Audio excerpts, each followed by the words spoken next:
Welcome to Meeting the Needs of the Customer from TNG. Hi Louise, thanks for coming today. I've explained to you the purpose of The this. programme you're about to see shows an advisor or tutor meeting a customer to discuss their needs. The process, behaviour pattern and skills demonstrated can be applied to all TNG and InBiz work. Do you remember the ILP? Can you remember its purpose? Not really. Not really, okay, that's fine. The reason we have the ILP is to identify your skills and your experience, okay? What we're going to do today is discuss this. I'm going to record our discussion, and it's to help me to identify what support you need while you're on programme with us, okay? So we'll talk about your experience, we'll talk about what goals and aims you have, and what sort of help and support you need. Before we start off, I just want to show you, I know it looks like a lengthy document, it's actually in colour, so it's duplicated. After we've completed it today, it will go to the advisor at your job centre, okay, and she keeps a copy of that. When it gets returned to us, you will have a copy yourself, so you'll have a record of everything that's been discussed, and the other copy gets kept in your client file. Is that all right? Yeah. Yeah? I just want to check, first of all, with you that the details I've put in are correct. You can just check over those for me, just your national insurance number really, and your date of birth, and is it Sue, your job centre advisor? Sue. Right. Is that okay? No, that's fine. Yeah? All right then. So what sort of things have you been applying for, Louise, while you've been out of work? I've been looking at retail jobs. Right. How long have you been looking? Probably just the last 12 months. Just the last 12 months? Yeah. Right, okay. And how long have you been out of work? I've actually been out of work for 4.5 years. 4.5 years. You've got a little girl, haven't you? I have, Yeah, okay. What was the last job that you had? I worked on a customer service desk Service. at Woolworths. Oh, right. Oh, so unfortunately you can't go back to that. Okay. So what have you been applying for then? What sort of roles? Just retail work, really. Just retail. Any specific area? Sort of fashion shops, electronic stores, supermarkets? Is there anything specific or a specific company that you've been targeting? I'm not really bothered. I've applied for all the high streets. I don't mind whether it's a supermarket or whether it's closed. I really don't mind. Okay, but customer service work then, yeah, because Yeah. you've got the experience.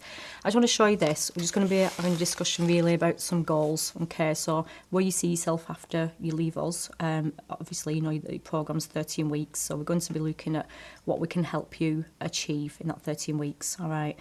Your medium goals is your steps that you need to get there. Okay, so that's the sort of additional support. And then long term, it's after you've left us. So long term for some people could be 12 months, but perhaps you're looking at 2 years where you'd like to be afterwards. Okay, so perhaps your daughter will be in school by then, won't she? Yeah. Is she 4?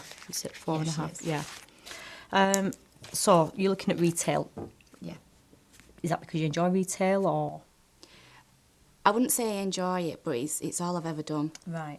So that's really why I've been applying for Okay, retail because work. it's something familiar and something you know. Yeah. Okay. Is there anything else that you've thought of that, you know, I mean, I'm just thinking that if you were only applying for one sort of sector role and one position, that you're sort of limiting yourself a little bit, you know, and are there other things that you've always wanted to do or that you've thought of doing? I don't see myself doing retail for the rest of my life. Right. But if I'm honest, I don't really know what I could do other than that. Right. It's all I've ever done. Okay. And are you looking for part-time or full-time work? Have you thought about that? I'd need full time to help pay for childcare. Okay. You said that you need full-time. Have you thought of applying for sort of back-to-work tax credits? There's obviously the family tax credit that you're entitled to. Have you looked into those as well to supplement so that you could perhaps just go back to work part-time? No, I haven't You really haven't? heard of them. Right, okay. We'll have a look at that then, because that's something we could arrange with the job centre. You could have a speak to Sue about that, and she'll be able to give you some more information. It might end up that, you know, you could be better off and you'd still be able to work part-time. Okay. How would you be with childcare? I've got a family member that could probably look after her for a couple of hours every day, but Right. I'd struggle sort of weekends or evenings. I mean, I'm just thinking that obviously retail, you need to be quite flexible, and I don't know what sort of information you've got on your CV, but, you know, generally retail work now is always not just a 9-to-5 role, is it? You know, they like to ask for weekends, and they like to be available for perhaps evening, you know, places, Yeah. even up till 10 o'clock at night, aren't they? So, Yeah, and that might be a problem actually. yeah. How are you applying at the moment? Are you looking for things online or are you going to shops? I look in the papers, I look on the Job Centre website. Right, that's good. And I just kind of look in shops as I'm sort of looking around when I'm, Yeah. you know, shopping or if I'm in town. So you said have you been applying for quite a few? Have you had any response back from anything? Any interviews or anything recently? I haven't had any interviews. Right, okay. What's the feedback been like? Have you been ringing up afterwards, you know, to see regarding your application form or your CV, why it's not been selected or...? I haven't done that, No, actually. Okay. Have you sent out applications or CVs? Have you been applying at the moment? It's mostly been application forms, but I have sent, or they've asked for a CV Yeah. a few times. And have you been able to have one? I know you've not brought one with you yet in induction, and we've not been able to produce one, have we yet? But that's something we're going to be looking at. Yeah. Have you been finding that? Have you already got one that you've been sending out? I have got a CV, Yeah. but it doesn't have my last job on it. Right, okay. So it's not got the Woolworths position that you had 4 years ago. No. So you're sort of going back, is it 7 years then to be in Q? So they'll look like quite a long gap then, won't they, on your CV? Yeah, it does. Okay, so that's something else we'll have a look at. You will have seen and heard the advisor using a range of skills to draw out the customer's needs. The advisor used probing questions, encouraged the customer to consider and reflect, and frequently summarised what was said and what was agreed. She also helped the customer think about planning ahead and setting dates to complete tasks.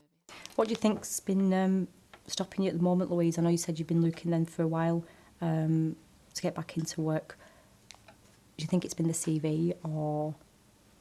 I think not having an up-to-date CV probably hasn't helped. Right.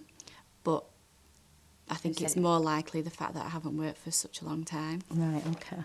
I think one of the things then that we'll be focusing on to support you will be the work placements, which obviously we've discussed in induction. And I think the placement's important for you, not necessarily to get you back into a routine, because I know that obviously having a daughter, you'll already have that. But really it's to update that work experience so that you can update your skills, so that you can include that on your CV. And I think that's going to be one of the most important things really to help you get back into work. So if I put in gain work experience via placements, gain up-to-date work experience. So you talked quite a bit about retail then. It's something you're looking to get back into. I think obviously, you know, you need to have sort of a plan B as well, or look at other options. What was it about retail? Did you enjoy it? You didn't like it? Were the aspects, you know, of customer service that you like? I quite like dealing with people. Right. I preferred the customer service desk because it was sort of more hands-on, and I wasn't just sort of scanning items through the till. You know, there was a bit more to it. Was it all face-to-face, or did you do quite a lot on the telephone? It was both, really. It was both. A lot of phone calls that came through weren't just customers. It could be managers from other centres, and we'd have to put them through too. I'm trying to think, I mean, are there other sort of roles or other sectors that you think where, you know, good customer service skills would be important, where good telephone techniques would be important? I don't know, maybe reception work or something like that. Yeah, reception. Certainly it'd be more child-friendly hours for you as well, wouldn't it, than the flexibility that you'd need for retail work. Also something like administration. I don't know how much IT skills or how much IT you've had to use in other roles, or whether you've had to do filing and keeping records, anything like that in previous role. In my Woolworths job, I did have to use a computerised system. Right. And I did do a bit of filing as well, and paperwork. Right, okay. So, I mean, there's quite a few skills that you've already gained then in those roles that would be able to transfer into another career. I don't know if it's something else that you'd look at, you know, to go into, but certainly I think you need to discuss with Sue your back to work calculations so that you can decide whether it's part-time or full-time works for you at the moment. So, yeah, I mean, long-term goal after leaving TNG, you could look to perhaps supervisory work. You know, but again, it doesn't necessarily have to be in retail. It could be in the hospitality industry or the catering industry, or as we've discussed, reception or admin. Yeah. Is that something you'd think? I like the idea of maybe the reception and Now you will notice that Louise is slowly gaining in confidence and sharing more information with the advisor. The advisor is using her skills to encourage Louise to talk. In a couple of years, you might find that you can do full-time when your daughter's at school. Yeah. But again, you know, not necessarily in retail. I'm just going to show you what I've put into that. So I've put obviously you know, your goal while you're here, you're looking at customer service work. Okay, so customer service position in the retail sector. And medium goal, we're looking to update your work experience, and that's going to obviously be via your placement provider, and updating your skills so that you can include this on your CV. Okay, so I think that'll definitely help. And also long term, after leaving, you're looking perhaps at another sector, perhaps retail, reception, admin sector role. And again, you're not sure at the moment whether that's full-time or part-time, but again, we can update this when you've spoken to Sue afterwards. Okay. Okay.